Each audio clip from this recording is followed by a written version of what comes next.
Mr. Matthew, please mute your mic and close your video. Thank you. Okay, good afternoon again, everyone. And you're all welcome to Cameroon Pata Rail. I hope we're all doing okay. We are happy to see you after the last session we had in June. So Pata Rail, as you know, it's our way of coming together to review cases. So just to make sure that we are not leaving anyone behind, I want to let you know that there's translation available. So if you're in need of translation, please, Angelita, can you move the slide? You just go to the bottom of your screen and you see this globe for interpretation, and you click on it and you should be able to have access to the material in French. If you can't see the globe at the bottom of your screen, you can click on more. And when you click on more, you should be able to show you interpretation, and you go to interpretation and you should have the interpretation in French, and you can follow the presentation as we go along. So indeed, we are excited to have you. This is a platform where we know that everything is real, in as much as it's real, where we have healthcare providers on the field, we have some in the community working, we have some in places where network is challenging, like my group from ACO. I'm sure that some of them are hanging on the trees right now to be able to follow this presentation. It's just to assure us that we know that it gets real, but literally real also stands for reviewing cases, engaging with our peers. Today, you will see that we have peers from facilities. We have peers from Ako Catholic Hospital. We have peers from Baham District Hospital. We have peers from Banjok District Hospital that are going to be presenting cases. And so it's an opportunity for us to engage with these peers. It's also an opportunity for us to have access to experts. We have experts who are going to be responding to some of the questions that our peers have concerning the cases, and even questions that you have. If you have particular questions concerning the cases that are presented, or even another case that you have in your facility, this is an opportunity for you to ask those questions. And lastly, it's also an opportunity for us to learn lessons.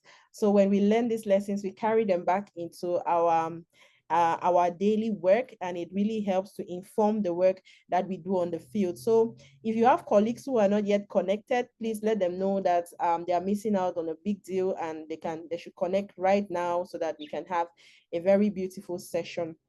Like I mentioned earlier, we're going to be having 3 cases presented, one from the Akko Kalik Hospital, one from the Banjok District Hospital, and one from Baham District Hospital. These are all facilities that are supported by the Pediatric Breakthrough Partnership, as you all know. And we know that these are facilities that are found in very hard to reach areas. If you know Akko, you know what we are talking about. If you know Banjok, you know what we are talking about. So I think it's really a privilege to have them tell us a little bit more about these cases. The focus of this Pata Reel is on disclosure, HIV disclosure, and the consequences of non-disclosure. And so we really hope that this is a topic that interests you, and it's one that you are looking forward to learn from and to share your experiences concerning this same topic. So without much ado, I'll be welcoming Madame Belinda from Akko Kalik Hospital, who is going to be doing the presentation on behalf of Akko Kalik Hospital. Just to mention that Madame Belinda is the mentor mother at Akko Kalik Hospital, and she works very closely and passionately with the psychosocial counselor, Mr. Matthew, and they have been doing a great job. So right now you have the floor to go ahead with your presentation. Thank you. Over to you, Madame Belinda.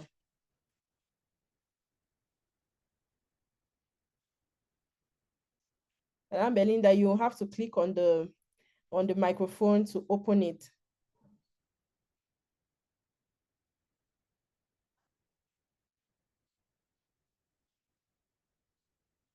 Hello?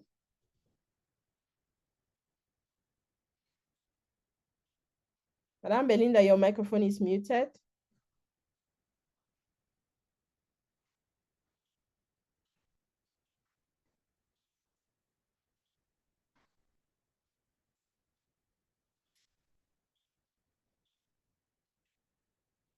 Hello, Madame Belinda, can you hear me?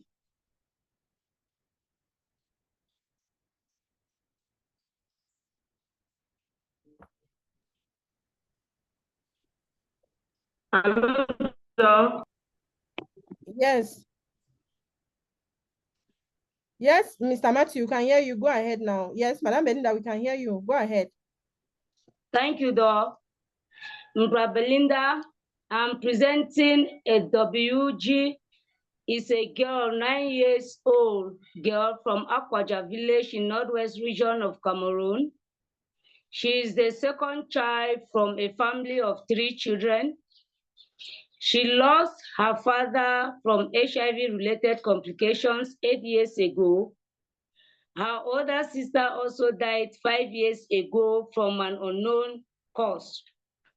She lives with her mother and younger brother in the rooms in a family compound, one of the rooms in the family compound. They are both HIV positive as well. There are 9 other extended family members living in the compound, but their status is not known to them. Mother is unemployed and they barely feed at home. She dropped out of school at primary 5 due to financial constraints and presently helps the mother in the farm as well as selling fried granules. Disclosure has never been done. At the age of 2 years, in 2017, she presented in the hospital with reoccurring symptoms of fever and rash. On examination, she was pale with multiple bully on the torso and limbs. Investigation done included full blood counts, bacteremia and moderate anemia, HIV serology reactive, potassium hydroxide negative, a diagnosis of recurrent bullous impetigo in a new diagnosed HIV positive stage 2 was made and managed accordingly. Child was initiated with Zidolam and Nevirapine in the presence of the mother, and an older sister were also tested HIV positive and were also initiated. When she was 7 years old, in November 2022, her Pezota mother reported that the child vomits after taking drugs. She also said that the child has had the drug and only take because the mother would beat her if she doesn't. Counseling was done. Partial disclosure was proposed to the mother, but the mother declined. And in July 2023, at the age of 8 years, recurrent chest infection, we realized that the child had not taken medication for 2 months. She pretends to take and spit it out when the mother is not washing and asks, "I am not sick." Counseling was reinforced. At the age of 9, in August 2025, she came with 2 weeks complaint of diarrhea, recurrent skin infection, moderate to severe anemia. We later on discovered that she had not taken her drugs for 4 months. She says she does not know why she is taking the drugs for. Drugs makes her feel weak and scared that she will be beaten by her mother if she complains. Partial disclosure was done and proposed to the mother. The mother refused and declined. Brief treatment history. On the 5th of September 2017, she was placed on Abacalam. She was placed on Zidolam and Nevarapine, optimized to Abacalam, DTG, up to date. Viral load. On the 16th of August 2018, she was done with her viral load and it was suppressed to 6,664 copies. The viral load was suppressed. Medical intervention. Mother was counseled to bring child to the hospital if faced with any health challenge without thinking of cost. Social service as well as the staff of the hospital usually contribute to help with their bills during their frequent hospitalization. The mother declined partial disclosure for social reasons. She fears the child might tell another family member. She insisted on informing the child when her time is right. They were referred to see a specialist at the regional hospital, but refused due to financial constraints. Mother-child pair were linked to another pair doing well in terms of adherence and clinical state. She later refused out of fear of stigma. Key challenges in managing the case. 1, difficulty in managing mother in disclosure process. 2, frequent hospitalization from poor adherence due to non-disclosure. 3, ethical dilemma, balancing the child's right to care and confidentiality with the mother refusal to disclose. Question that we would like the specialist panelists to address are: 1, how can healthcare providers assist families in the disclosure process, especially where the parents refuses to disclose? 2, what are the ethical considerations around disclosure in such cases, and how can they be navigated? 3, what support system should be in place for children after disclosure? take-home lesson learned from the experience we got in managing this case. Both healthcare providers and caregivers have a role to play in the disclosure of a child. Thank you for listening. Thank you very much, Madam Belinda. And if you're just joining us, today we are in Cameroon and we are discussing the effects of non-disclosure to the health of the children living with HIV. And we've just had a beautiful case presentation from the ACO Catholic team. At this point, I'll call in our experts to respond to the questions that they've asked. And right now, I would like us to start with Madame Melanie. Madame Melanie, can you provide some elements of response to their questions? And then after, we'll hear from Dr. Assong and lastly, Dr. Sandrine. Thank you very much.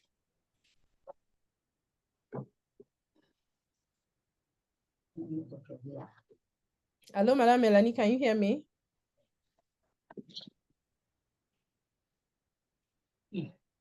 If not, can we hear from Dr. Assong while we get to Madame Melanie? Yes, Madame Melanie, go ahead.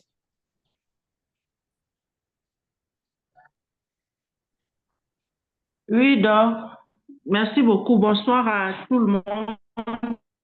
Bienvenue dans cette session de Pata Rail. C'est vrai que j'ai eu beaucoup de soucis de connexion.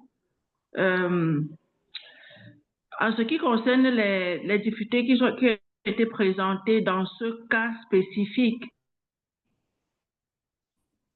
je pense que l'enfant avec ce souci ne connaît pas pourquoi est-ce qu'il prend les médicaments et l'enfant, chaque fois, jetait les médicaments. C'est ce qui va, pour la plus grande majorité des cas,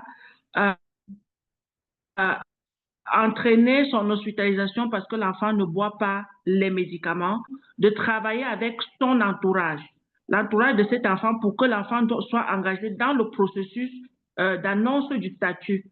Parce que quoi que nous faisons, du moment où l'enfant ne connaît pas de quoi est-ce qu'il souffre, tant que nous n'avons pas engagé le processus, il est clair que cet enfant ne va pas prendre les médicaments et nous serons tout le temps confrontés à ce problème d'observance.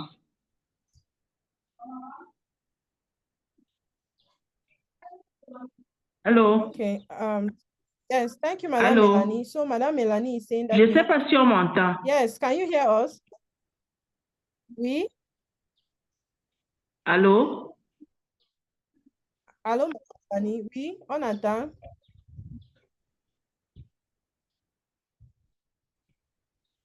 Allô? Ah, ok, très bien, merci beaucoup. Oui, donc, j'étais en train de dire à l'équipe de ACO qu'il est important que si on a de la difficulté à engager la maman dans le processus d'annonce du statut, il faudrait qu'on identifie une autre personne, un autre réseau de soutien de l'enfant qui va nous accompagner dans le processus d'annonce du statut parce qu'il sera impératif pour cet enfant-là de connaître son statut et c'est la seule condition qui va la mener à prendre ses médicaments. Cet enfant au stade où il a besoin de connaître le pourquoi est-ce qu'il prend des médicaments et c'est de son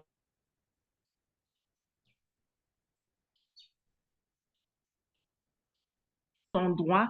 Donc, il faudrait qu'on identifie là qui est engagé dans le processus de l'enfant. C'est clair qu'on ne va pas prendre, le processus ne sera pas comme chez un enfant chez qui nous avons engagé le processus tôt, mais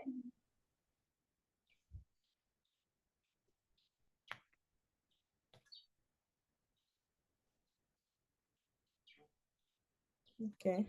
I think we lost Madame Melanie, but in a nutshell, the ACO team, she is saying that we have to get another member of the family involved. If the mother is not willing to cooperate, we need to identify another person in the family whom we can work with to start the process of disclosure. And she's just noting that the child is already 9, but it's still a good time to start and pick up and continue with the process. So thank you, Madame Melanie. Can we hear from Dr. Assong if there are elements to add?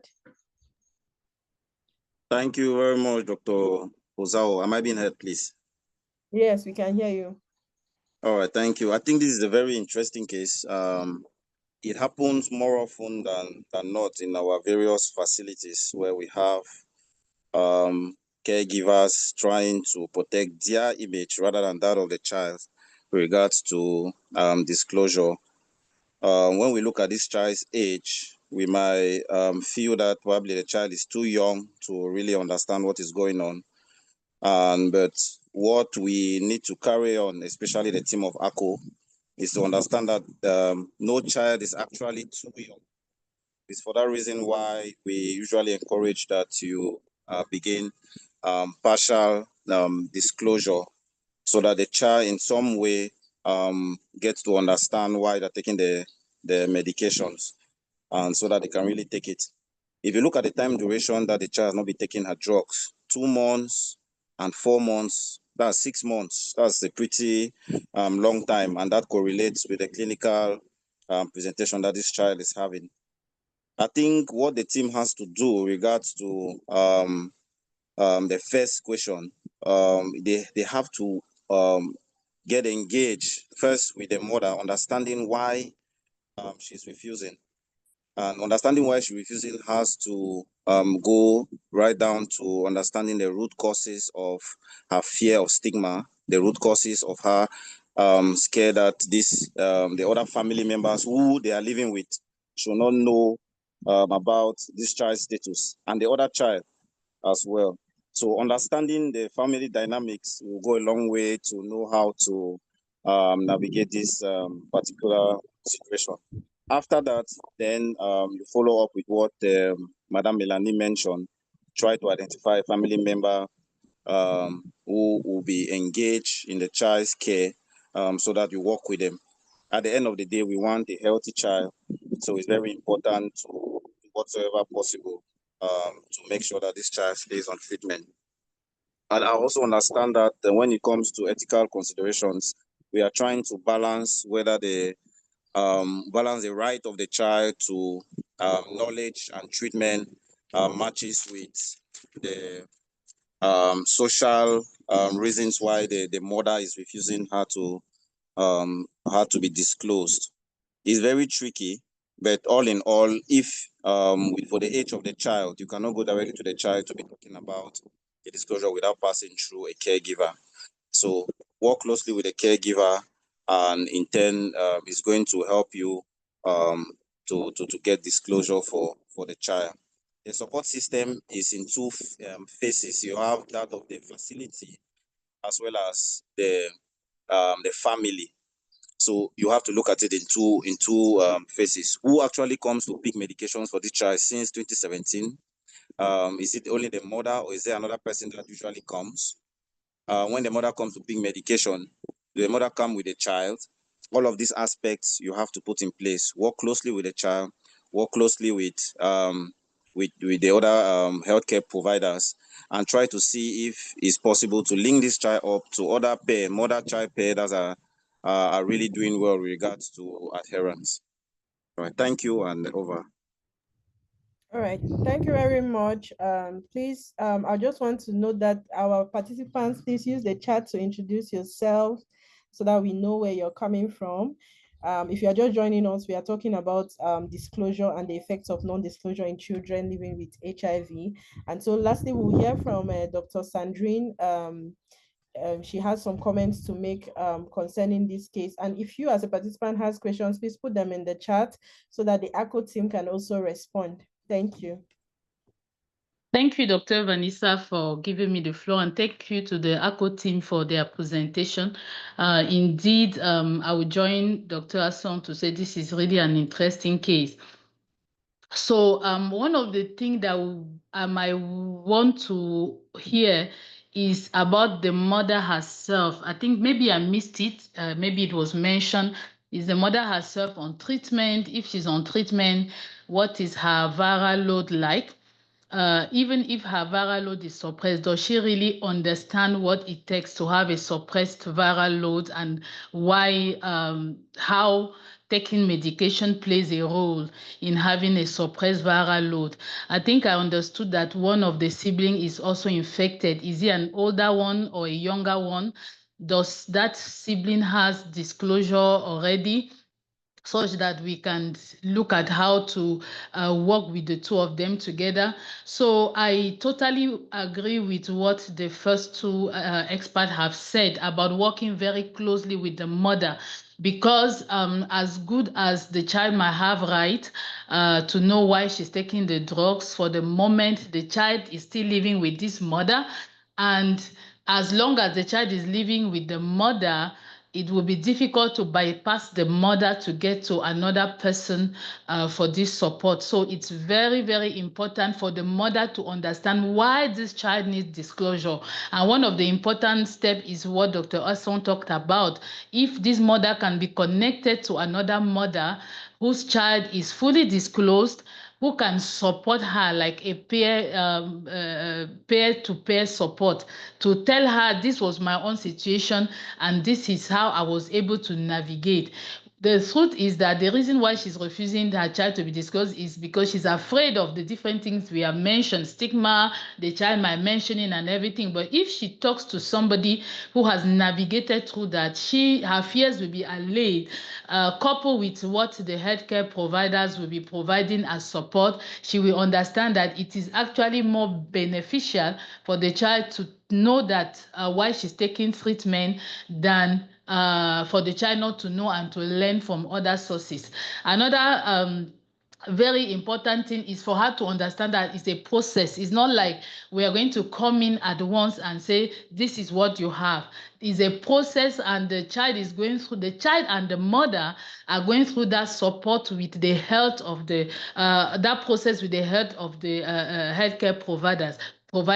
So if the mother is reassured, like we say in French, mettre en confiance, that no, this process is more beneficial than what you think, and these are the benefits, she will be able to give in more easily. So the key in this is really to work with the mother. Put her, is she in support group? If she's not in support group or there are no support group, can we have another mother who has gone through that process successfully to work with her so that she can, understand the reason why the child needs to be disclosed? That will be a very, very good thing, and that will ease the process all through. What support system? That support system needs to be provided really by the health providers. Like Dr. Asson said, you have the health provider on one side, you have the society, the families, the people around on the other side. But the mother first needs to understand that this is a process. You are in need. We are in need together. You are not alone. We will be here as healthcare provider to provide all the support needed for this child to go through. And you will see that at the end of the day, it will be more beneficial. If she understands that, I am sure that it's going to be much easier than what it is now. Thank you, Dr. Vanessa, and over.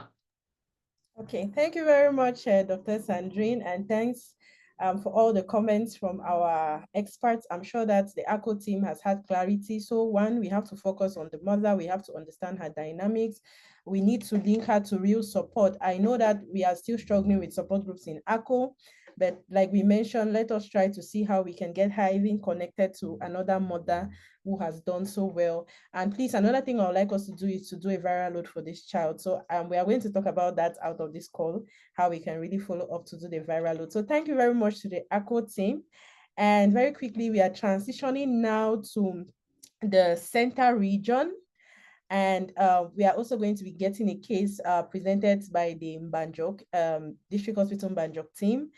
They are going to be speaking in French. Again, like we said from the start, if you are in need of translation, you go to the bottom of your screen where there's a 3 dots, you click and you see interpretation and you pick French. That way you'll be able to follow the presentation in French. So right now, without much ado, I'll be welcoming Madame Annette from Mbanjok District Hospital, who will be doing the presentation on behalf of her and the entire Mbanjok team. Madame Annette, si vous m'écoutez, pardon, faites votre présentation. Pardon, ouvrez votre micro.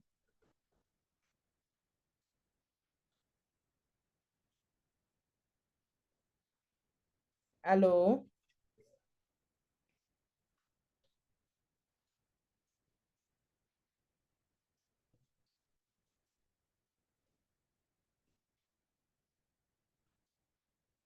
Allô?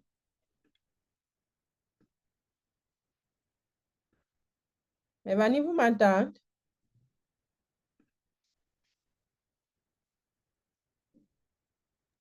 Allô?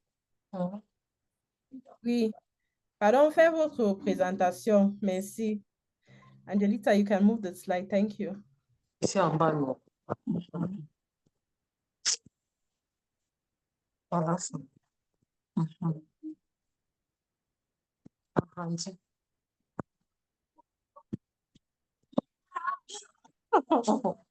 Eh, Seigneur, les blancs On a mettent fait de comment pour l'information. Mélanie, faites votre présentation, pardon. Tu nous entends, docteur? Oui, j'attends. Je t'écoute. Bonjour à tout le monde. Bonjour. Oui, il s'agit, nous sommes à l'hôpital d'ici de Mbandjok, dans la région du centre Cameroun. Comme antécédent clinique et circonstances familiales du patient, il s'agit d'un adolescent de 19 ans, sexe masculin, vivant avec sa mère qui est VIH positif et ses 2 frères séronégatifs. Dans les circonstances lugubres, en classe de 3e, avec une vie sociale et des amis ayant des modèles de vie peu recommandables, exposant ainsi les autres, et d'où il n'y a aucun soutien de son entourage, car son statut est non divulgué. En présentation clinique, aucune plainte physique après examination en cette date, mais ayant un antécédent de chaleur intense au niveau de la poitrine et des vertiges depuis le 24 janvier 2025. Patient connu peu non observant. Homme diagnostic. Au patient suivi précédemment dans la ville de Yaoundé depuis le 12 janvier 2007. Date de diagnostic et date d'initiation. Étant transféré ici chez nous. C'est un patient de l'hôpital militaire. Il est arrivé ici chez nous étant sur 2e.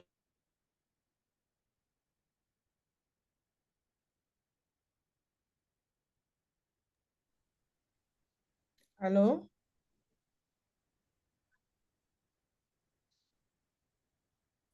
Allô, Mélanie?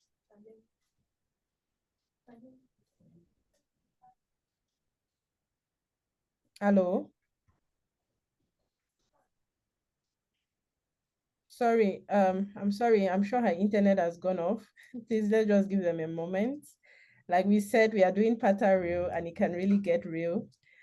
If you're just joining us, you're welcome. We are talking about the effects of non-disclosure on the health of children living with HIV.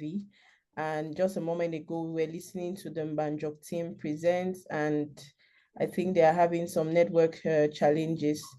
So please, let's just give them a moment and see. But in the meantime, please use the chat to introduce yourself so that we know who you are and what facility you're joining us from today. And also, if you have questions, please do post your questions in the chat box as well.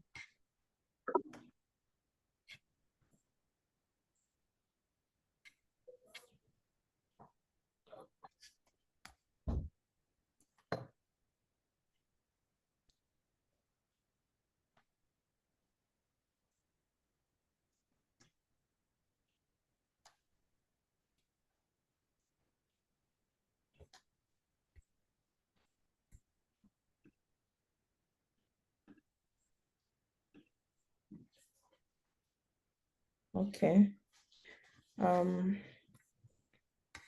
think their network is actually taking a while. Okay, Mevani, I can see you're connected. Can you continue? Can you continue with the presentation, please? Vous pouvez continuer, Mevani. Ouvrez votre micro, pardon. Même pas ici. Oui, vous pouvez continuer avec les présentations. Vous êtes dans le diapo qui parlait par rapport à ce que les enfants, on a les enfants EDA sur deuxième ligne. Vous pouvez continuer. Oui. Oui, continuez.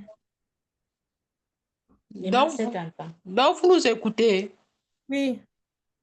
Ok, d'accord. Je pense que j'avais déjà fini. Donc, on a un souci si on n'a pas la lumière. Donc, les batteries sont déjà presque à plat. Oui, pardon, juste continuer. Continuez ici. Là où vous avez dit que l'enfant est déjà sur deuxième ligne, vous pouvez continuer là-bas.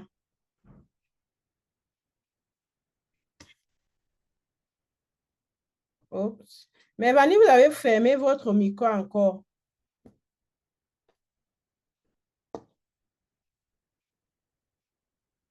Allô? Oui, allô? Oui, pardon, continuez avec les présentations. Oui, je disais que... Ok. Je disais que l'enfant était sur deuxième ligne. Il arrivait chez nous sur deuxième ligne à Bakavi, la Mividine, Lopirito. Et que dans nos jours, nous avons switché Lopirito à Tazanavi Rito. Et sa charge virale, ce qui concerne la charge virale, nous lui avons fait une charge virale au 4 juillet 2023 où il était à 4160 copies.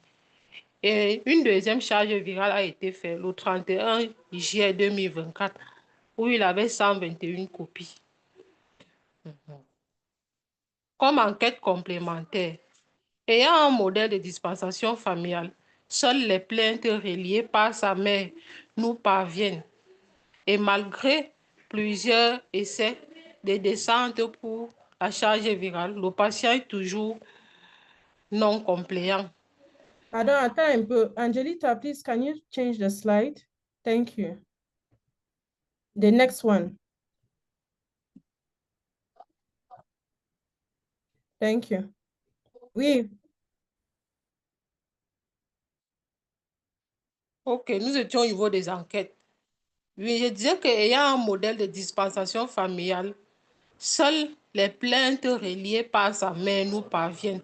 Et malgré plusieurs essais et descentes pour la charge virale,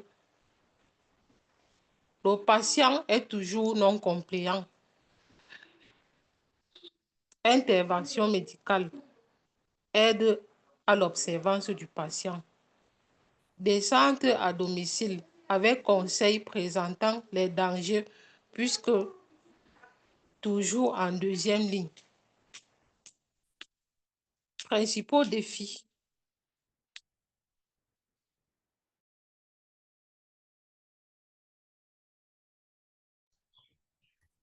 Hello.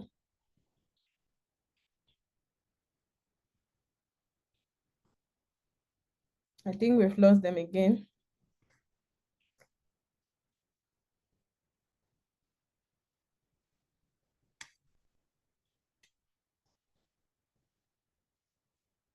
Hello.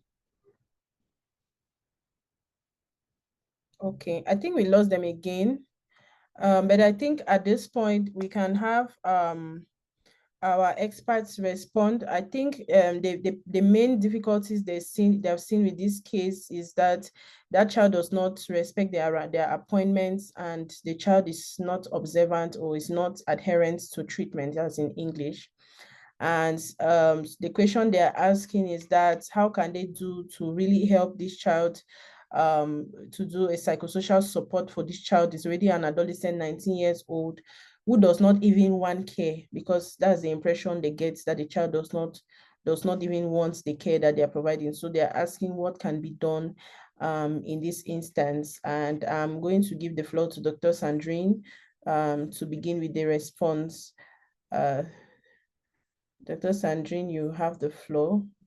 Thank you, Dr. Vanessa, for giving me the floor, and thank you to the Banjok team. Unfortunately, they could not complete their presentation, even though I would have loved to come back to understand, because they said the viral load, the last viral load was 121, if I understood very well, which is suppressed, almost undetectable. And then they also said he has a model of family dispensation. I also wanted to understand from them what they mean by the model of family dispensation. However, I see that the child had a viral load in 2023, and the next one was 1 year after. However, even with that 1 year after, the child was suppressed. That means somewhere the child is taking treatment. That means he's drinking the medicine, and the medicine are working. Can you speak in French, please? They are connected now, so they can follow. OK. Merci à l'équipe de Banjok. Je voulais un peu comprendre parce que vous avez dit que la dernière charge virale de l'enfant était à 121 copies par millilitre. Et vous avez aussi dit s'il était sur un modèle de dispensation familiale. Donc, je voulais un peu comprendre de vous ce que ça veut dire. Cependant, quand une charge virale est à 121, c'est presque indétectable. Et c'est la charge virale est le moyen le plus objectif de déterminer si la personne prend le médicament ou pas. Donc, quoique vous pouvez avoir l'impression pour le moment que l'enfant ne coopère pas, apparemment, il prend le médicament et le médicament travaille. Et c'est pour ça que sa charge virale est supprimée. Donc, ce que j'ai plutôt noté comme un problème de votre part, c'était la charge virale élevée. Vous ne nous avez pas dit ce que vous avez fait après que vous ayez constaté qu'il avait une charge virale au-delà de 1000, qui était à 4000 quelque chose. Et puis, vous avez répété la charge virale 1 an après. Et quand vous avez répété la charge virale 1 an après, elle était supprimée. Et c'est ce que j'étais en train de dire, que ça veut dire que l'enfant prend le médicament. Vous pouvez avoir l'impression qu'il ne coopère pas, mais il prend le médicament et le médicament fonctionne. Donc, je ne sais pas si vous pouvez nous expliquer un peu ce que vous entendez par modèle de dispensation familiale. Et quand sa charge virale était élevée, est-ce qu'il y a des choses que vous avez faites pour l'aider, pour qu'il se retrouve à 121 à la prochaine charge virale? Si oui, quelles étaient ces choses-là? Merci et over. Okay, thank you, Okay. Doc. La dispensation familiale ici, là, c'est sa mère la plupart du temps qui vient prendre le médicament. Et c'est sa mère qui lui donnait le médicament. Et on s'était rendu compte que lorsque sa mère avait baissé les bras, c'est là où il a eu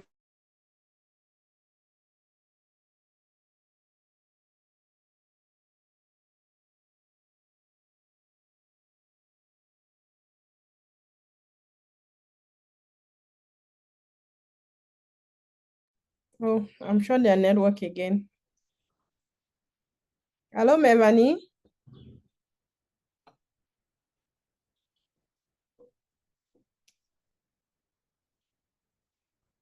Hello. So these are the realities of Banjok. But I think she was trying to speak to the fact that the time when this child had a high viral load, they realized that the mother, who is the one who mostly supports the child's care and comes to pick up for the child and make sure that the child takes drugs, had somehow relented her effort and was not as assiduous in following the child to take the medication. And that was when they noted the child with a high viral load. And after they were able to do the counseling, I think this case, particularly when we started working with this site, this was one of the cases of high viral load that they had. And in discussing with them and after the trainings on how they can do an enhanced adherence counseling, they were able to do counseling. You will see that there's a delay between when the child had the original high viral load and when they subsequently recollected, because we started working with this site sometime in May last year, May to June, and it was after when we started working with them and identified these cases and supported them in doing enhanced adherence counseling, and then they were able to recollect the sample in July last year, and the child had a suppressed viral load. So I don't know if they are back, but I was just wondering, okay, I see that they are back. Dr. Sandra, I don't know if that's okay, and if there's anything more you would like to say to the team.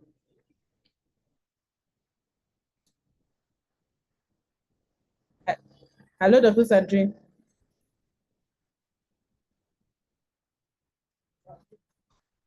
Okay. Okay. Madam Melanie, is there any word for the team? before we move to the next? Okay. Oui, donc j'avais une préoccupation d'abord, comme Elvanie est revenue. J'aimerais savoir si cet enfant-là connaît son statut. Elle a dit non divulgué. Oui, docteur connaît son statut. Ah, d'accord. Si l'enfant connaît son statut, c'est déjà quelque chose de bien. Et vous avez vous-même dit que cet enfant-ci, bon, docteur Sandrine a déjà dit, hein, l'enfant est en train de prendre le médicament. L'enfant a une charge virale élevée et on aimerait savoir ce qui a été fait quand la charge virale était élevée avant de passer à 121 copies. C'est ce que ma collègue a expliqué, que nous avons eu à faire des séances de TP, à l'observance pendant les périodes, chaque mois comme on le fait soit. Mais la difficulté était qu'il ne respectait même pas déjà ces rendez-vous qu'on lui donnait. Donc, quand bien on a réussi à faire toutes ces séances, il fallait maintenant faire la charge virale de contrôle. Donc, ça a pris trop de temps parce qu'il fallait à tout prix qu'on mette la main sur pour qu'il accepte de se rendre à l'hôpital pour le prélever ou alors qu'on puisse l'avoir. Parce que c'est pas facile. Ils n'ont même pas les numéros de téléphone. Même sa mère passe au temps à camper, faire des chants en brousse. Chaque fois qu'on va passer à prendre un rendez-vous, ils ne sont pas là, ils sont partis camper ou alors lui me laisse sortir faire ses jobs et tout. Donc, c'était pas vraiment facile. C'est donc 1 an après qu'on a pu l'avoir, on a donc fait ce prélèvement. Mais en ce moment, je m'étais engagée à souvent partir de ses médicaments à la maison. Donc, je laisse à la maison. Quand il va rentrer, on lui donne, il commence à boire. Ok, merci beaucoup, Mélanie. On voit que c'est pas un cas facile, mais vous vous efforcez toujours à le suivre. Ça, c'est très bien. Une autre question que j'aimerais savoir. L'annonce du statut a été faite où? À l'hôpital militaire ou à Banjo? Non. Je pense bien que ça a été fait à l'hôpital militaire. Il est arrivé ici, il connaissait à son statut. Ok, il est arrivé ici, connaissait à son statut. Je peux conclure que cet enfant-là, c'est un adolescent et il a des difficultés. Donc, c'est la raison pour laquelle il se comporte comme cela. Il faudrait qu'on puisse le lier à un adolescent champion. Vous vous souvenez que nous avons dit qu'il y a des réalités qui sont propres aux adolescents. Que peut-être il ne veut pas discuter avec vous, il ne veut pas discuter avec ses parents, il peut discuter avec quelqu'un, un enfant qui est comme lui, qui a le même statut que lui. Donc, il faut qu'on essaye avec un autre adolescent qui est plus aguerri, un autre adolescent qui est plus observant et qui peut le ramener à la formation sanitaire. Ce qui est bien, c'est que vous avez déjà pu travailler avec lui, il a supprimé sa charge virale. Maintenant, le travail à faire derrière, c'est connaître quel est son réel problème. Et il fréquente des gens, vous avez dit que sa compagnie, il a une mauvaise compagnie. Ça voudrait dire que cette compagnie-là peut donc impacter sur son état de santé. Et voir qu'il faut savoir que à ce stade-là, il peut être dans un processus où il n'est pas en train d'intégrer qu'il vit avec le VIH, malgré le fait il boit des médicaments. Donc, il faut faire un travail beaucoup plus sérieux. Ne laissez pas tomber, ne vous fatiguez pas, vous continuez avec la même dynamique que dès le départ. Même s'il est introuvable ou bien il y a des difficultés à le trouver, vous continuez à le rechercher, vous finissez toujours par lui mettre la main dessus et vous cherchez à le lier à un adolescent pour qu'il puisse avoir le même langage et pour qu'on puisse avoir quelqu'un de plus observant à l'avenir. Merci.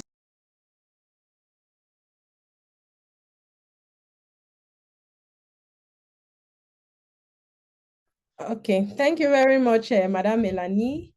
And thank you. I think for this case, we'll see very well that this is what happens when the post-disclosure period, we don't monitor it very well because this is a child that was disclosed to, but now you are not sure what happened in the post-disclosure, because when we know that when there's disclosure, there's a post-disclosure, and what happens during the post-disclosure period is very important. So I'm happy because after this, we're going to have a presentation that is going to speak to that, because what we are seeing with this child could just be because the post-disclosure period was not well followed up. So we should not only be concerned about, oh, let's disclose. What about after disclosure? What then happens? So thank you very much to the Mbajok team for that. And we are going to transition now to the Baham team.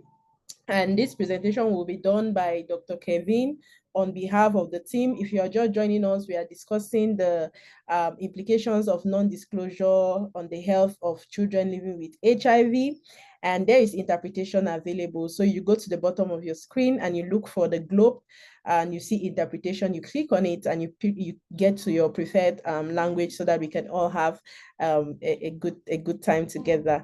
So thank you, Dr. Kevin, you have the floor. Thank you very much, Dr. Vanessa.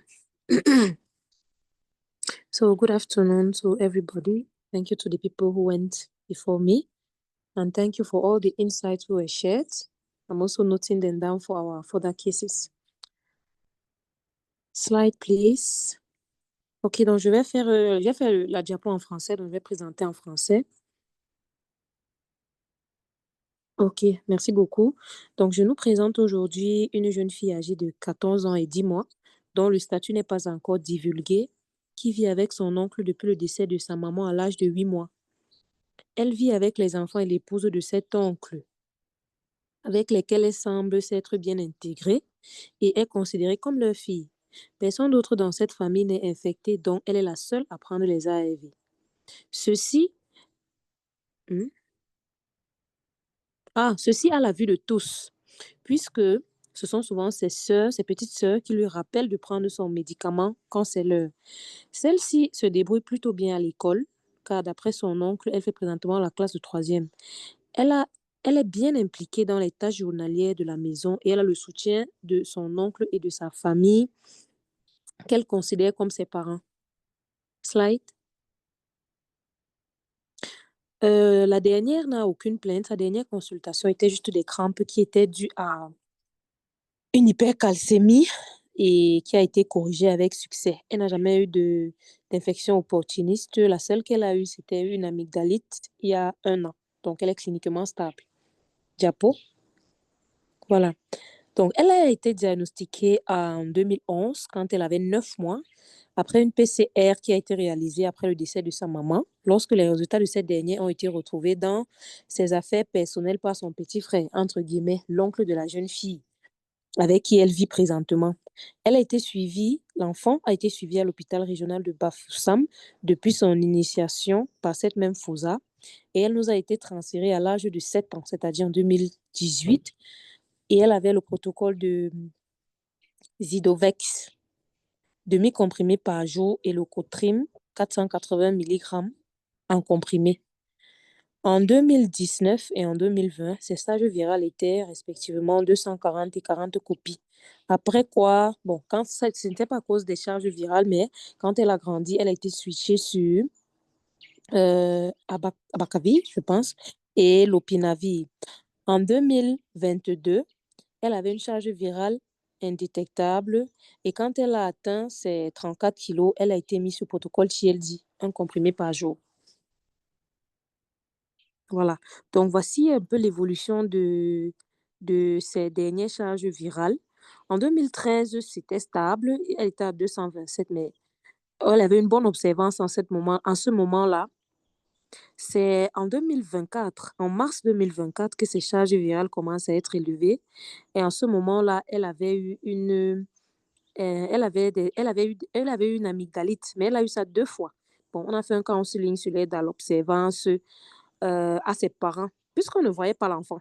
Ça, c'est l'enfant qu'on ne voyait pas du tout. Ce sont ses parents son oncle qui venait chercher son traitement. En janvier de 2025, elle a encore eu une charge virale élevée. Et quand on a eu la 3e en juillet, c'est vrai qu'en janvier, quand elle a eu la 2e charge virale élevée, on a attiré l'attention déjà du parent déçu. Maintenant, quand elle a eu la 3e encore en juillet élevée, bien que le log avait baissé et le nombre de copies avait baissé, c'était quand même à 218 et un log qui était à plus de 1. Donc, on a fait appel à son papa et avec lui, on a essayé de causer avec son papa sur ces charges virales qui ne sont pas supprimées depuis. Diapo. Voilà. Donc, la première fois, le personnel de l'UPEC d'abord avait essayé de parler avec eux, c'est avec le parent. C'est après, quand ils ont attiré mon attention, comment j'ai essayé d'échanger avec lui. Et quand je échange avec lui, ce que le personnel de l'UPEC me dit et ce que lui il me dit semble être différent.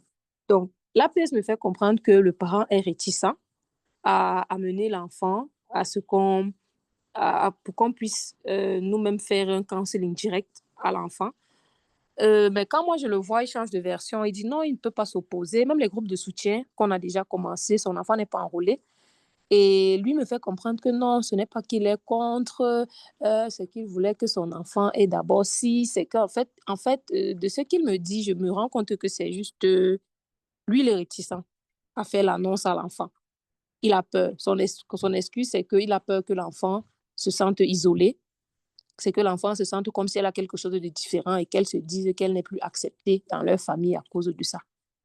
Donc, j'ai essayé de lui faire un counseling, de lui faire un counseling et je lui ai dit non, amène l'enfant. Lui il me promet donc que l'enfant sera là en fin du mois, mais en fin du mois, nous sommes déjà le 30 et il n'est toujours pas venu avec l'enfant. Donc, ce que l'on prévoyait s'il avait apporté l'enfant, c'était d'assister le parent déjà pour l'annonce. Pas de nous de le dire, mais de faire le counseling sur le parent, sur comment progressivement annoncer à l'enfant.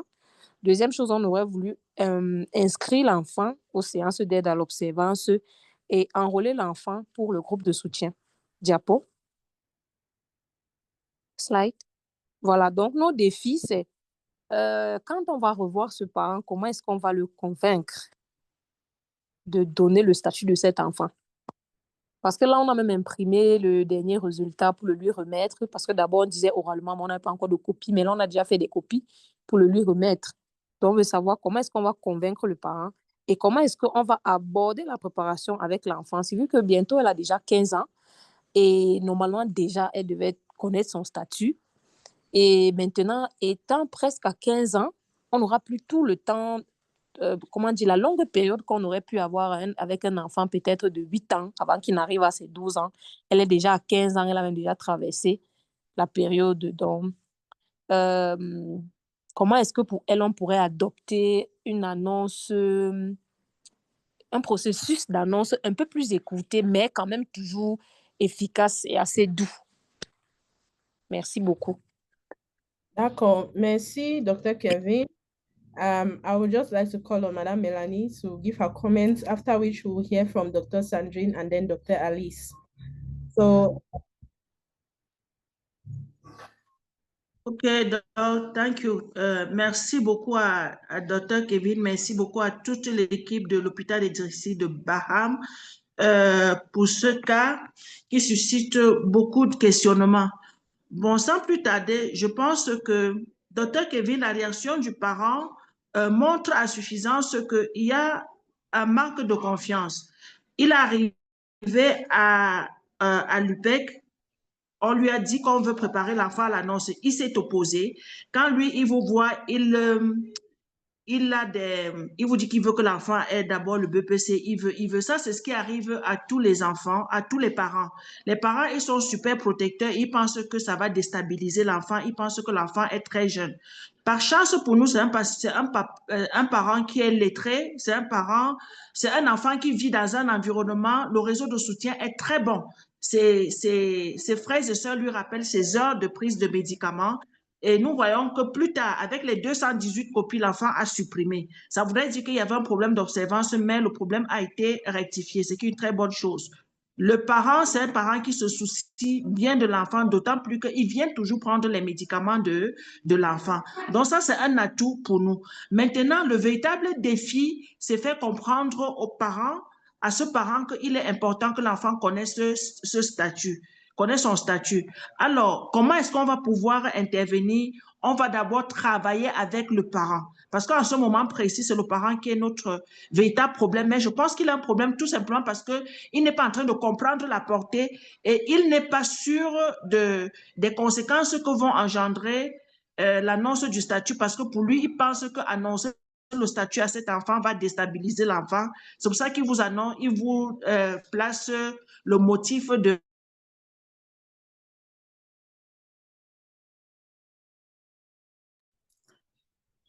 Allô? Allô, Madame Mélanie?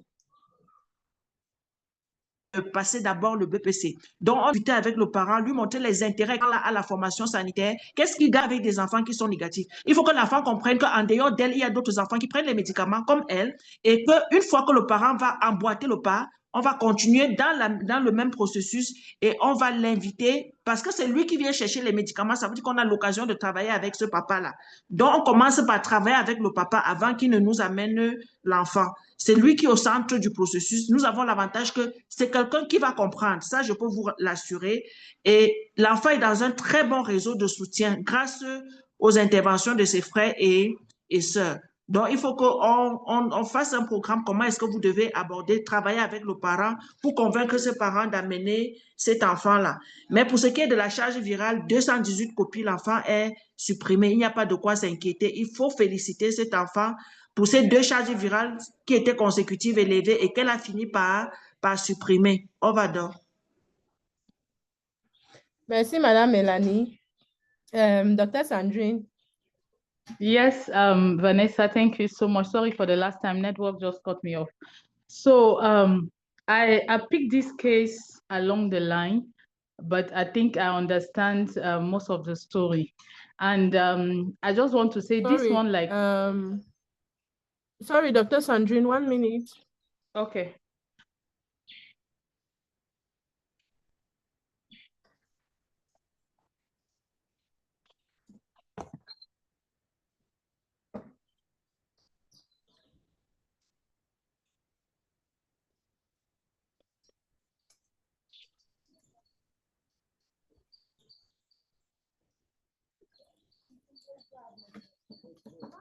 Dr. Sandrine, can you say something?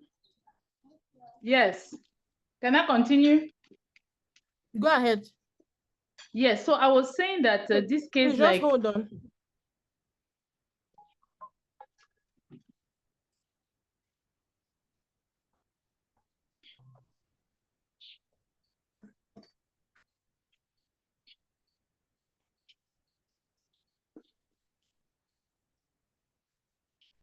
Okay, Dr. Sandrine, please go ahead. Thank you, Vanessa. So I was saying this case, like the other two that we have heard, are similar in the sense that most of the parents, they don't want disclosure. La plupart des parents ne veulent pas l'annonce tout simplement parce qu'ils ne sont pas sûrs de ce qui va se passer après. Et comme Madame Mélanie disait, ils sont surprotecteurs de leur enfant juste parce qu'ils pensent que c'est ce qu'il y a de bien pour leur enfant. Donc, ce qu'il faut faire, c'est identifier la crainte, la raison pour laquelle le parent ne veut pas l'annonce, que vous avez déjà pu faire, parce qu'il vous a dit pourquoi il ne veut pas l'annonce. Et ça, c'est très bien, parce qu'une fois que vous identifiez la raison pour laquelle le papa ne veut pas annoncer à l'enfant, ou bien la mère ne veut pas annoncer à l'enfant, vous allez travailler là-dessus. La plupart des fois, c'est juste réassurer le parent qui comprend les avantages de l'annonce, qui travaille avec d'autres parents qui peuvent l'aider, l'encourager et lui montrer des exemples papables qui ont réussi. Donc, pour ce parent particulièrement, je vous assure que lui, il va facilement coopérer avec vous, selon ce que j'ai compris de votre présentation. Ce sera très facile de coopérer avec vous. Le seul truc qui reste à faire, c'est décider quelle approche utiliser pour faire l'annonce. Et dans ce cas, ce que moi je pense peut être plus utile, c'est que le parent fasse l'annonce en présence de vous, si c'est possible, si c'est ce qu'il veut. C'est soit c'est lui qui fait l'annonce à l'enfant à la maison, soit il peut, s'il le veut, faire l'annonce en présence du personnel de santé qui est là pour clarifier certaines choses. Parce qu'il se dit que si l'enfant connaît son statut, il a peur qu'elle pense qu'elle perde confiance, elle pense qu'elle a quelque chose de moins et qu'elle n'aura plus le soutien. Donc, le soutien de qui? De son père. Donc, c'est son père qui doit la rassurer. Voilà ce qui se passe, mais sache que je suis avec toi. J'ai ton derrière, comme on dit, I've got your back. Tu n'as rien de moins. Donc, il faut que cette assurance-là vienne du papa, que ce soit en privé ou bien avec vous, le personnel de santé. Ce n'est pas très important, mais il faut que ça vienne du papa. Mais en ce qui concerne la collaboration avec le papa, je crois que ça sera assez facile parce qu'il est prêt déjà en vous entendant parler, à coopérer avec vous, il vient prendre les médicaments. C'est pas beaucoup de papas qu'on voit dans la vie de leurs enfants comme ça. Donc, ce sera facile. Identifier seulement avec lui quelle est la méthode la plus appropriée pour faire l'annonce à cet enfant. Et comme vous l'avez dit à 15 ans, il faudrait qu'elle ait l'annonce déjà. Ça devient presque une urgence. Donc, il faut le faire de peur que si elle ne sait pas encore, parce que dans la plupart des cas, l'enfant sait déjà même. Donc, de peur que si elle ne sait pas encore, qu'elle apprenne l'information. D'ailleurs, il faut organiser déjà avec le papa, comme Madame Mélanie a dit, lui faire comprendre pourquoi c'est important, mais maintenant organiser avec lui quand et comment ce sera fait, dans quelles circonstances ce sera fait, et leur assurer tous de votre soutien permanent après l'annonce. Merci et over. And thank you very much, Dr. Sandrine. Dr. Alice, we have our moment Hello? with Dr. Alice. Dr. Alice, you have the floor. Thank you. Hello? Yes, Dr. Alice, we can hear you. Okay. Good afternoon. Thank you very much for those cases. I just want to say also, as the order have been said, c'est vraiment important d'identifier parmi les approches celles qui vont permettre à ce parent de s'aligner pour ce qui est du processus d'annonce. Donc, à la suite de ce que les uns et les autres ont déjà dit, je voudrais également signaler, parce que je vois dans le chat, on nous fait comprendre que la charge virale n'est pas supprimée. Et si la charge virale de cet enfant n'est pas supprimée et que cet enfant n'est pas encore, cet enfant ne sait pas encore de quelle maladie il souffre, ça devient encore plus grave. Parce que tout à l'heure, lorsque Mme Mélanie parlait, on a eu l'impression selon laquelle les charges virales étaient supprimées. Mais nous avons lu dans le chat que la charge virale n'est pas supprimée. Donc, il est très urgent. Il est vraiment urgent que le processus. Alice, elle dit n'est pas indétectable. La charge virale est supprimée. Okay, c'est supprimée, mais pas indétectable. indétectable. Ok, non, c'est bon. Ok, non, si c'est supprimé, c'est déjà une bonne chose. Donc, à la suite des interventions de Mme Mélanie et Dr. Sandy, je voulais tout simplement dire que si dans la formation sanitaire, vous avez également des parents qui vraiment ont fait l'annonce à leurs enfants, vous pouvez également discuter avec le parent de cet enfant. S'il est d'accord, vous le mettez en contact avec les autres parents qui ont également eu sur eux cette responsabilité d'assurer le processus d'annonce afin qu'ils puissent partager son expérience aux parents de cet enfant. Je pense que cette approche pourrait également le motiver à accélérer le processus de l'annonce auprès de son enfant. Au revoir. Okay, thank you very much, Dr. Alice. Thanks again to our wonderful presenters, all the way from the valleys of Akko to the level fields of Baham and then to Banjok in the center region. Thank you all for giving us this wonderful perspectives of different things that would happen when disclosure does not happen or when disclosure happens and then the post follow-up care is not done. So thank you very much. At this point, we are going to put the icing on the cake by listening to Madame Mélanie, who is going to present to us around the disclosure of the HIV status for children and adolescents. If you are just joining us again, our theme for today is the effects of non-disclosure for children living with HIV. And there is interpretation available. So you can go to the bottom of your screen and you see interpretation and you pick your preferred language. So Madame Mélanie, you have the floor. Over. Ok, Dr. Vanessa, merci. Une fois de plus, merci à toute l'équipe. Nous allons parler de l'annonce du statut chez l'enfant et l'adolescent. Diapo.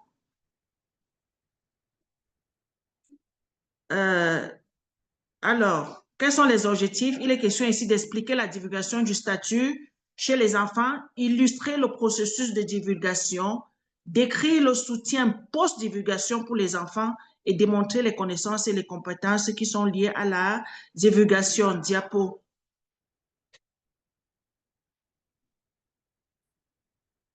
Diapo, please. Diapo.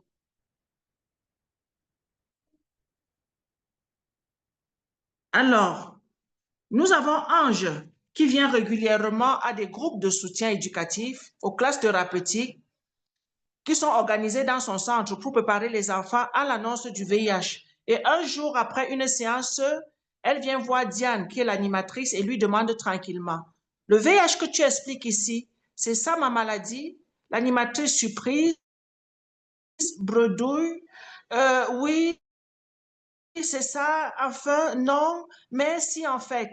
La petite fille se tait un moment, puis regarde Diane avec un air un peu triste et lui dit en fait, je le savais, et ajoute, mais tu ne le dis pas à maman, hein, ça lui ferait trop de peine.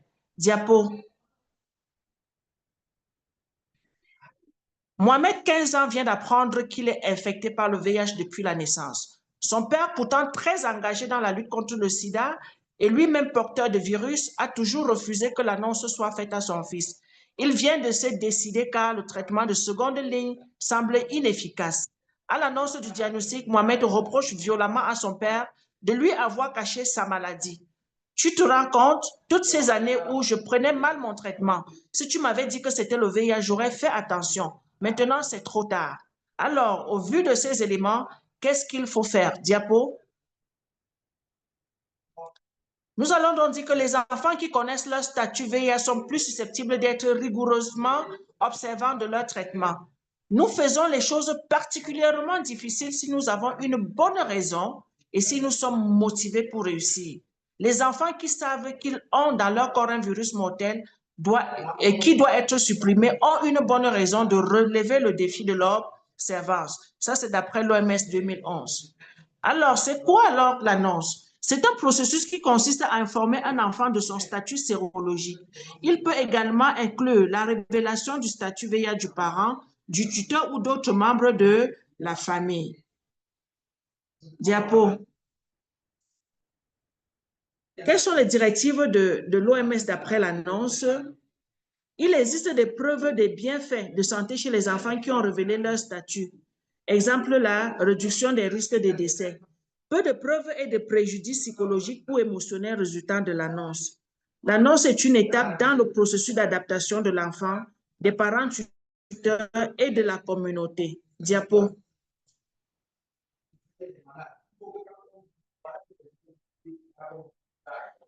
Quelles sont les raisons de la non-annonce? Qu'est-ce qui peut amener les gens à ne pas annoncer le statut? Il peut avoir la peur de la divulgation du diagnostic par l'enfant à d'autres personnes, la peur du parent de voir son propre statut dévoilé, parce qu'en dévoilant le statut de l'enfant, on dévoile le sien s'il est sous traitement, la peur de la stigmatisation, l'origine des maladies, les questions qui seront soulevées, l'inquiétude sur la santé de l'enfant et de son bien-être, la crainte que l'enfant soit trop jeune, ou bien le manque de préparation des adultes concernés. Diapo.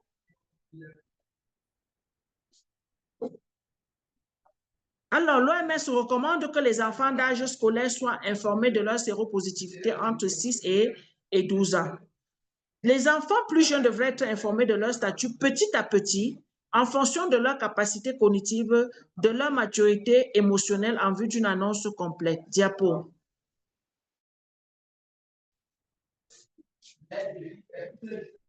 Pourquoi il faut annoncer le statut à l'enfant? C'est un enfant qui prend les médicaments tous les jours, alors qu'il est le plus souvent en bonne santé. Il va régulièrement à l'hôpital ou dans un centre de santé. Ses frères et sœurs ne prennent pas de médicaments ou de traitements au quotidien comme lui. Diapo.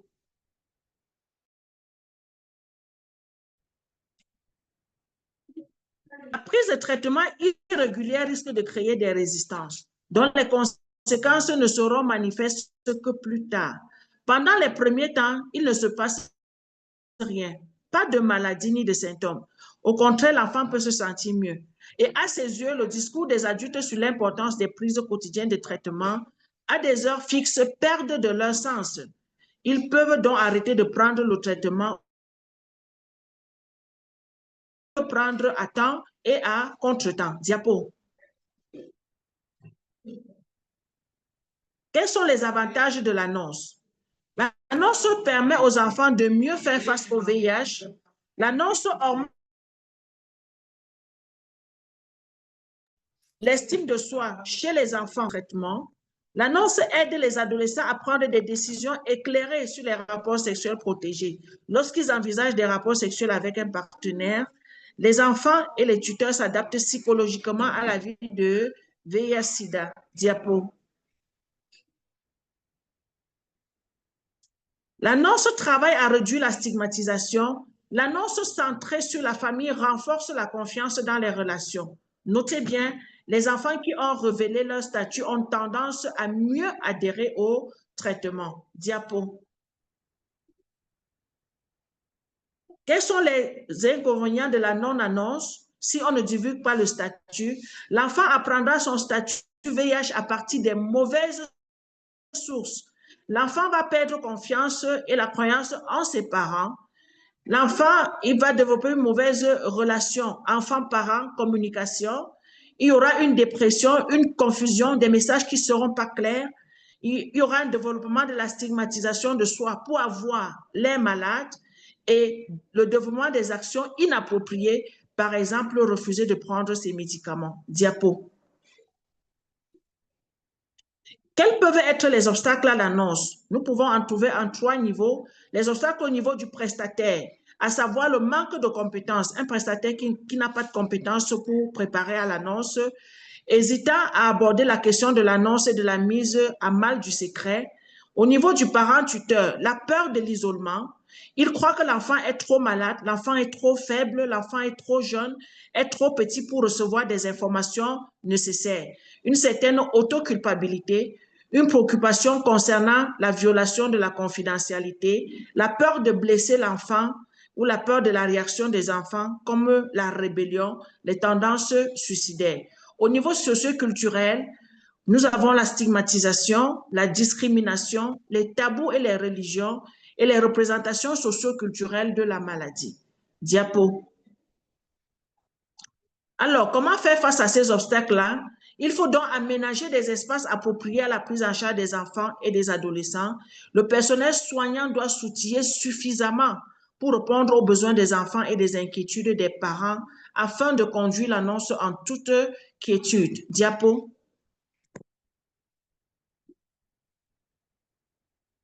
Il faut par ailleurs répondre aux perceptions, aux pensées, aux sentiments et aux peurs des parents tuteurs concernant le VIH, particulièrement liés au système familial et communautaire. Diapo.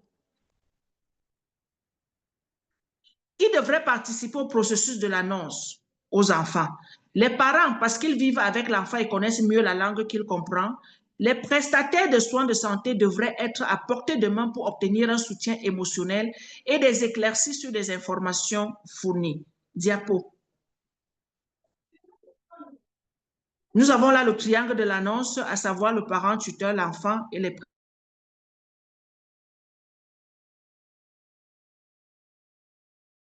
prestataires de soins pédiatriques. Diapo.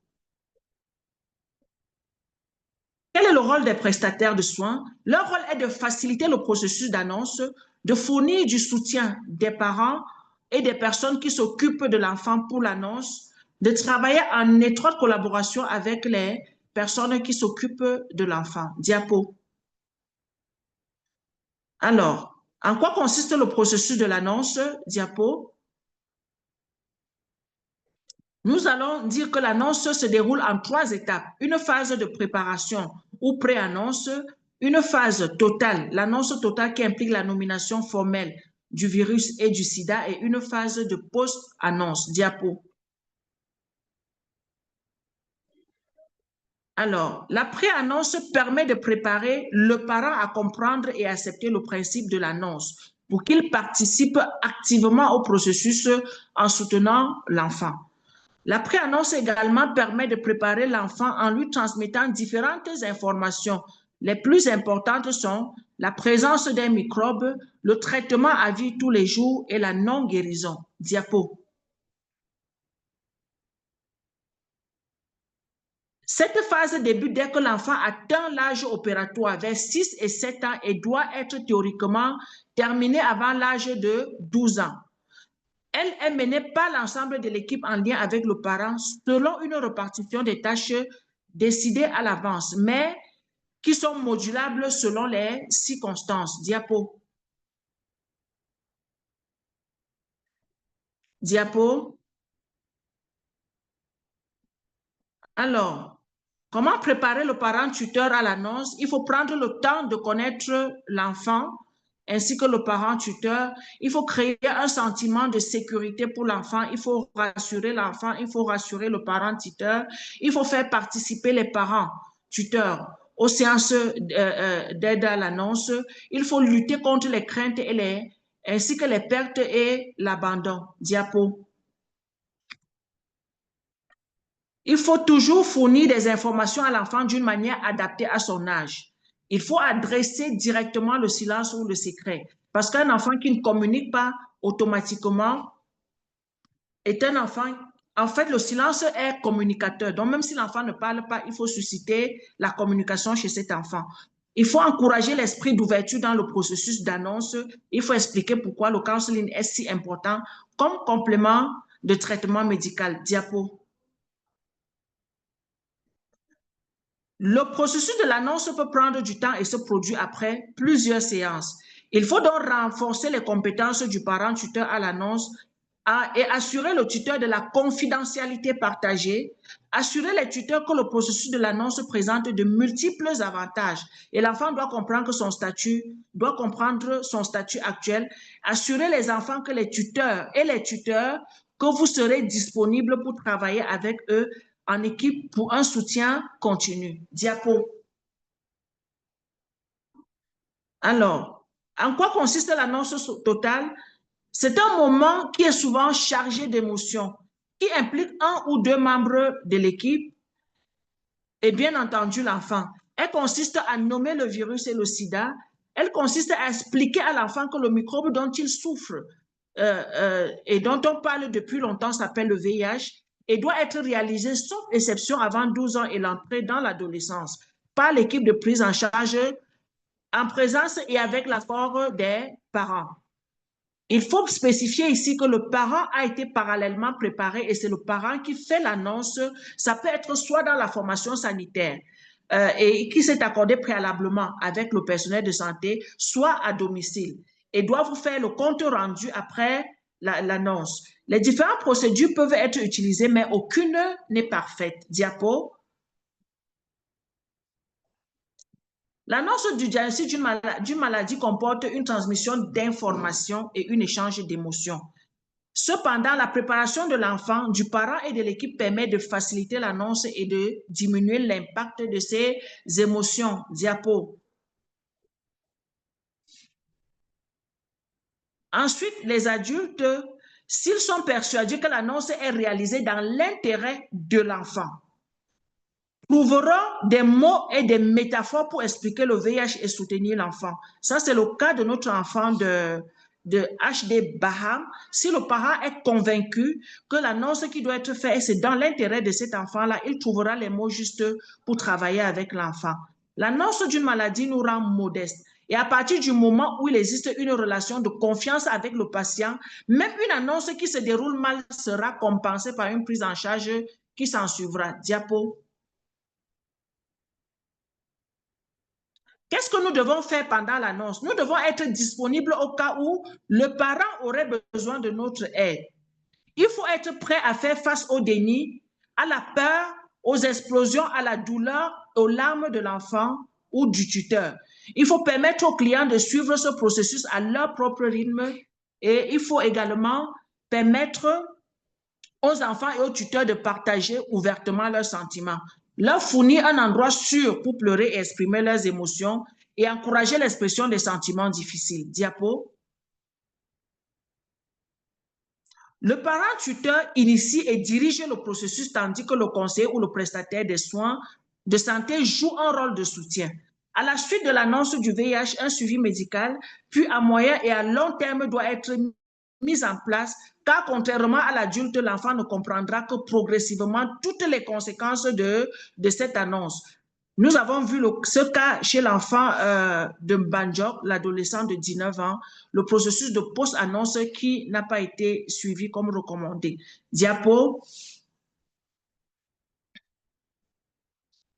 Alors, en post-annonce, le choc de l'annonce peut avoir un effet traumatique car il peut provoquer une effraction des processus. Le suivi post-annonce est d'une importance capitale. Diapo.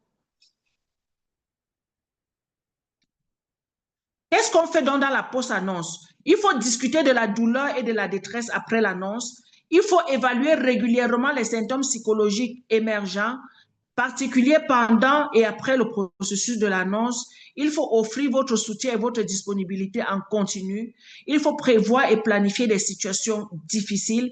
Il faut identifier les services de soutien de traitement comme option de référence pour les enfants et les soignants. Diapo.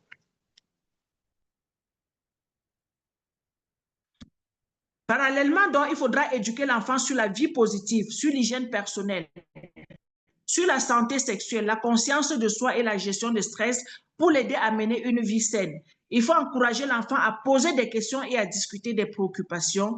Il faut explorer ses espoirs et ses ambitions et les plans de l'enfant pour l'avenir et l'aider avec des questions. Encourager l'enfant à tirer parti de la force intérieure et du soutien de ses tuteurs de la communauté, répondre aux perceptions de soi de l'enfant, à son estime et à la vision de la vie. Diapo. Diapo. Alors, qu'est-ce que nous retenons? Que l'annonce est un processus progressif. Comme des briques, nous construisons une information. Ça prend du temps, ça doit être préparé pour être adapté à l'âge de l'enfant et au contexte familial. Et le maître mot du processus de la relation, du processus est la relation de confiance. Le cap à garder en tête, c'est l'intérêt supérieur de l'enfant. Et alors, pour aborder ce processus-là, il est clair que nous utilisons des outils qui sont bien appropriés. Merci, Diapo. Comme premier outil, Diapo, nous avons Simple, le dire en juin. Le dire en juin, Diapo, merci.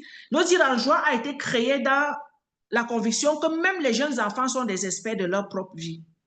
Les enfants ont leur mot à dire. Leurs opinions et leurs observations peuvent fournir aux adultes des informations essentielles pour améliorer les relations entre parents, soignants et enfants, ainsi que pour orienter des services communautaires. Diapo. Simple encourage les adultes à mieux comprendre les expériences vécues par les jeunes enfants. Il considère et incite les enfants à s'exprimer. Il aide les enfants à s'exprimer librement en offrant aux adultes l'opportunité d'apprendre d'eux-mêmes. Diapo.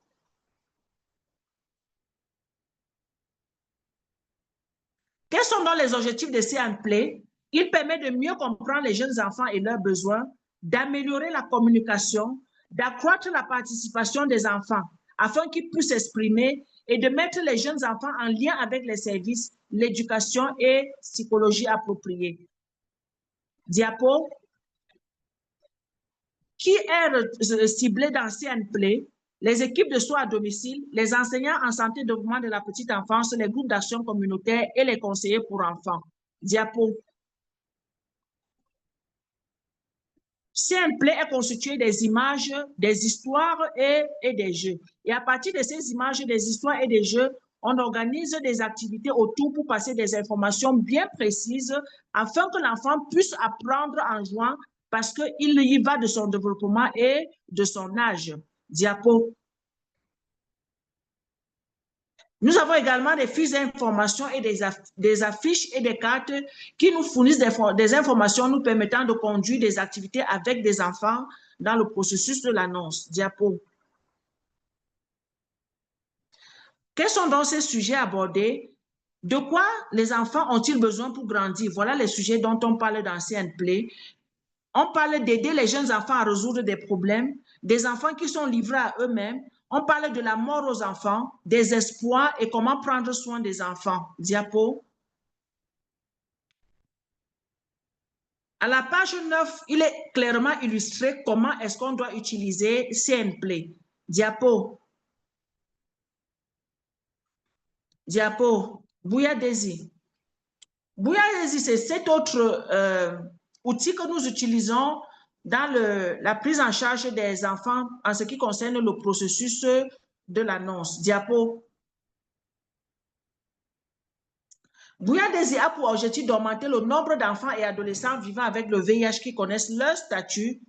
Et pour le conseiller, ça lui permet de comprendre de comprendre l'importance de la connaissance du statut, ça permet aux conseillers d'être formés à un programme structuré et d'utiliser ce programme pour accompagner les aidants dans le processus de divulgation. Diapo. Diapo.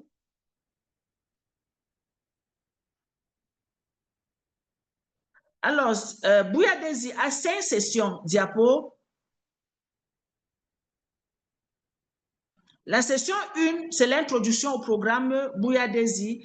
Les enfants seront en meilleure santé s'ils connaissent leur statut. La divulgation est un processus comme des briques à empiler et chaque enfant est différent. Voilà ce dont nous parle la première session. Diapo. La deuxième session nous parle des sentiments et des peurs et nous permet d'aborder les différents sentiments, que ce soit les sentiments des parents, que ce soit les sentiments des enfants, ainsi que les peurs des parents et des enfants dans le processus de la préparation à l'annonce au statut. Diapo.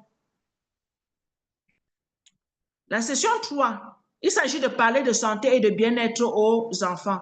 Dans cette session-là, on va parler des visites à l'hôpital, on va parler de l'hygiène, on va parler des médicaments, on va parler des soldats du corps qui combattent les maladies. Diapo. À la session 4, il est question d'encourager la communication avec les enfants, d'apprendre et pratiquer les compétences de communication et de répondre aux questions difficiles après la divulgation. Diapo. La session 5 parle de la santé. Comment nommer le virus? On planifie la conversation de la nomination, on s'exerce à la conversation et si on n'est pas prêt, on fait une conversation de santé à la place. Diapo. Tissamala.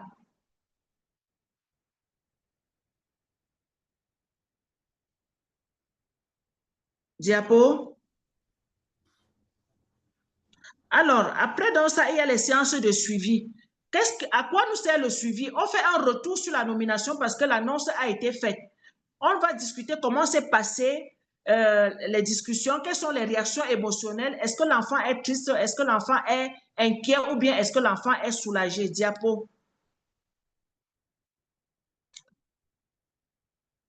Au suivi d'eux, on fait le retour sur les progrès. A-t-il des amis ou des membres de famille? A-t-il des questions qui sont non résolues? Si oui, on soulève ces questions et on doit encore revoir les thématiques qui ont été abordées à la séance au suivi 1. Diapo. Au suivi 3, il est question de parler de sexe et de relations pour les enfants proches de l'adolescence, ainsi que les relations avec ou sans sexualité, ou bien un sexe plus sûr, en parlant de la prévention de la transmission et de la réinfection. Diapo. Alors, le Tissamala est cet autre outil. De façon générale, le Tissamala est un outil qui est dédié aux adolescents. Et cet outil est utilisé dans la formation sanitaire par les prestataires de soins, mais il s'agit d'animer les classes thérapeutiques ici par les adolescents champions. Parce qu'on a pensé que si les adolescents champions peuvent partager leurs expériences avec d'autres enfants qui vivent la même expérience de santé-maladie, alors ils sont plus à même capables de travailler avec ces enfants qui ont des difficultés que le personnel de santé. Cela va sans dire que le personnel de santé va diriger la séance, mais en ayant un œil externe par rapport à ces séances-là, mais que la séance avait été préparée préalablement avec le prestataire pour aider l'adolescent à conduire les séances de services d'aide aux adolescents. Diapo. Diapo. Let us go into the 4. Diapo. Diapo. Diapo. Diapo. Diapo. Diapo.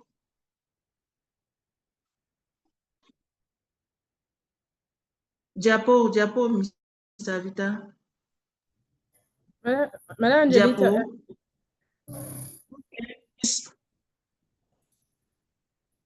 Next slide. Hello, Doc. Yes, good. You can continue. OK. Ça, ce sont les cartes de counseling. Ces cartes de counseling sont également utilisées dans le processus d'annonce du statut chez l'enfant. Il faut dire que ces cartes-ci sont tellement bien structurées que si on les utilise comme il se doit, on n'aura pas de soucis dans le processus d'annonce. On l'utilise autant avec les enfants que les adolescents. Diapo. Diapo. Merci. Alors, ce jeu de cartes, ce jeu de cartes va explorer les thèmes en suivant les indications portées sur le côté inverse. Donc, il y a une manière de disposer la carte. Vous allez avoir une carte, vous allez présenter l'image à l'enfant et en face de vous, vous aurez la conduite à tenir pour conduire une séance en utilisant la carte. Diapo. Diapo. Voilà une image. Et voici la carte. Si nous prenons dans la carte, l'image où les enfants sont sur les arbres sera dirigée vers les enfants et vous aurez devant vous la carte 2 et le thème à introduire qui parlera des émotions de l'enfant. Et ça va vous dire comment conduire la session. Pendant que l'enfant regarde l'image, vous lui posez des questions à partir de cette image-là et vous avez la carte en face de vous qui est bien structurée. Donc, en utilisant ces différents outils-là, on est à même sûr que nous allons pouvoir aborder les sentiments, les peurs, les émotions des parents tuteurs dans le processus de l'annonce et que nous allons identifier les besoins des enfants dans le processus de l'annonce afin de conduire une séance d'annonce ou bien des séries d'annonces à bon port. Diapo. Diapo.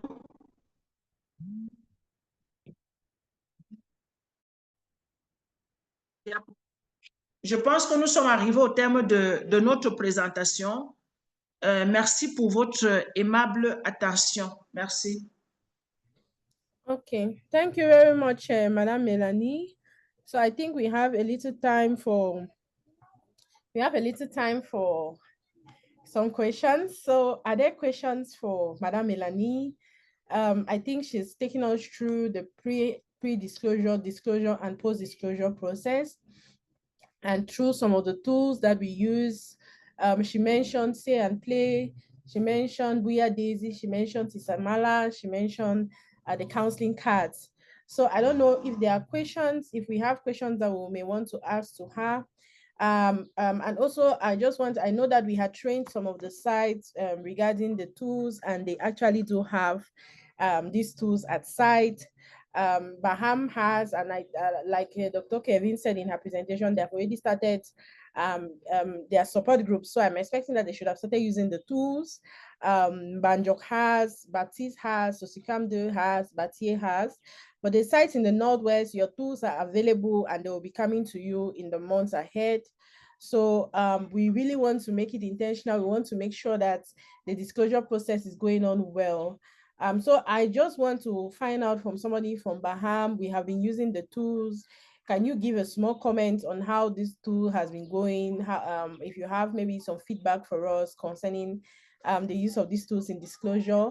While to the rest of the team, if you have a question, please do raise your hand. So Dr. Kevin, if you can hear me, you have the floor.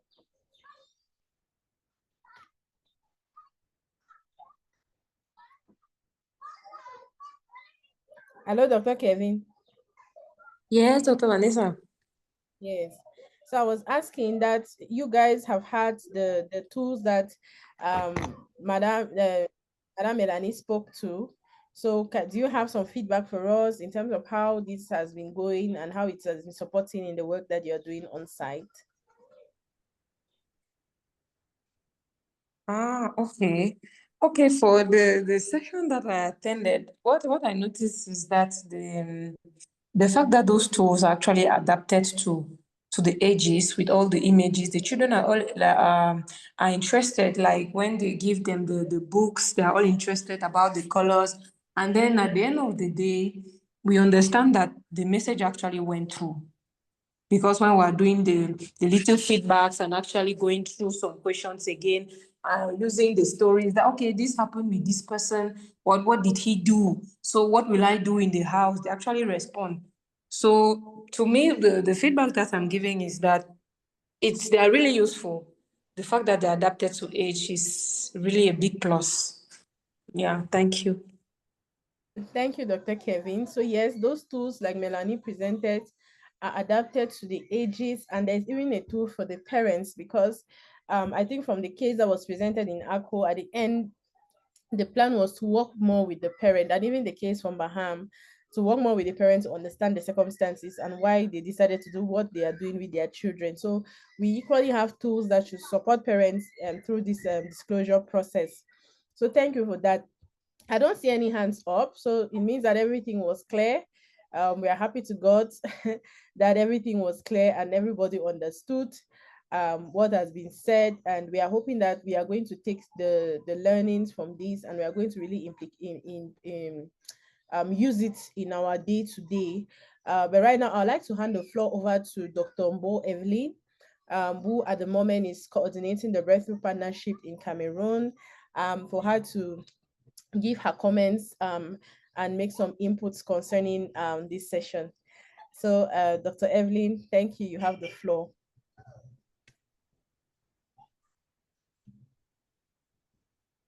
Thank you, Dr. Vanessa. Do you hear me? Yes, we can hear you.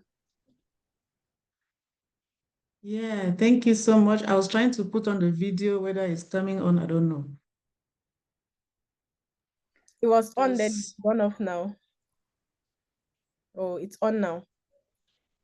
Okay. I don't see it myself. So thank you so much. And I've been following keenly and just enjoying the presentations. I think this is a wonderful session because it really helps people share experiences and learn from each other. I particularly enjoyed the last presentation that passed, and it made me remember the old days, like 2007, during which we were trained and introduced to the Say and Play, the Tisamala, and all those tools. And I want to say here that those tools are wonderful tools and they have stood the test of time. And just to encourage our sites to make use of them. I know working with children, working with adolescents is a very challenging thing. It requires a lot of patience. But again, these are things that you don't do all at once. So if you are anticipating receiving particular children, the best thing is to review their situation, review from the previous visit to know exactly what to focus on for that particular visit, know maybe at what stage of disclosure they are, or at what stage, which challenges they presented the previous time, and you go into any of these tools that applies to them, you will obviously see a lesson that you can use as a starting point with these children or with a particular child.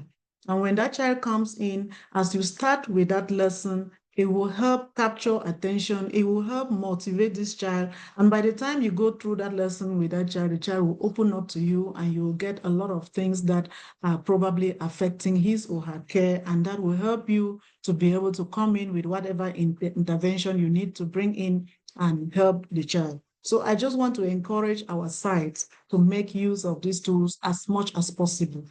And I'm emphasizing on this because I've had a chance to visit the clinics many times where we supplied these tools. We spent a lot of money and printed and gave to our sites.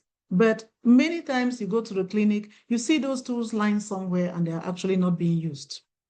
So I just want to encourage us to use them because they are very, very helpful.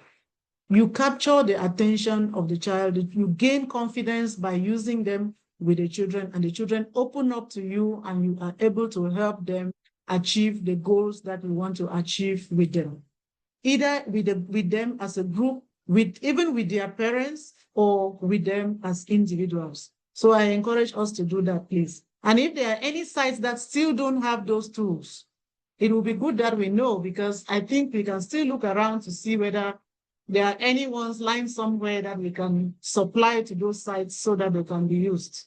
So thank you so much. I just want to encourage us and to say that we're doing a great job.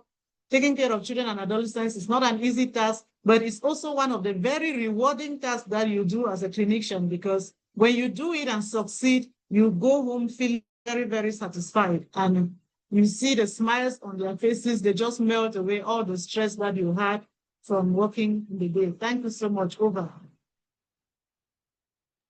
Thank you very much, Dr. Mbo, for those words. And I'm sure that we've all heard.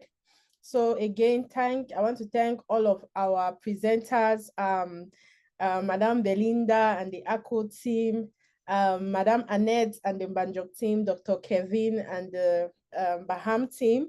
I want to thank you very much for taking out the time to prepare the slides and do the presentation.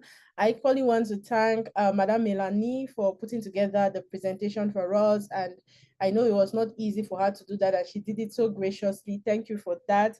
I equally want to thank Dr. Asong, Dr. Sandrine, Dr. Alice, Madam Dr. Evelyn, all of you for the support that you guys gave in preparing for this session and making sure that the session was a success. And I want to thank Angelita. She's behind the scenes, but she made sure that we had a seamless session today. And also to our interpreters, we are very grateful and we love you dearly. Again, this is Sparta Real, where things really get real, but it's a place for you to come and participate as we review cases, as we engage with our peers, and having access to our experts, and as well as really learning the lessons on the field. So thank you for making sure that we had a successful session. We will have a next session by December. Before then, we are going to announce the theme so that you can prepare your presentations and send. So you could be the next person to present on Pata Rio, Cameroon. So watch your space. Once we have the next dates, we are going to communicate with you, and we are hoping to see you in our next meeting. But until then, thank you very much, and bye to everyone.